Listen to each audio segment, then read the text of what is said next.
இன்றைய மன்னா.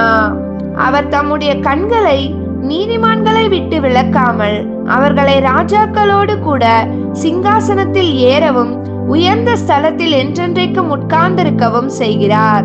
யோபு 36:7. ஜெபம்.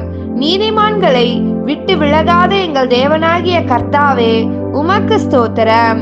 நீர் எளியவர்களை என்றென்றைக்கும் நினைத்து சிறுமைப்பட்டவர்கள் மேல் கண்ணோக்கமாயிருந்து அவர்களை உயர்த்துகிற நல்ல தேவனாய் இருக்கிறதற்காக உமக்கு நன்றி செலுத்துகிறோம். மேலும் ராஜாக்களோடு கூட அமரும்படிக்காய் எங்களுக்கு உயர்ந்த ஸ்தலத்திலே நாங்கள் உட்கார்ந்திருக்கும்படி எங்களுக்கு என்றென்றைக்கும் நீர் கிருபை கொடுத்திருக்கிறதற்காக உமக்கு நன்றி செலுத்தி இயேசுவின் நாமத்தில் ஜெபிக்கிறோம் நல்ல பிதாவே. ஆமென்.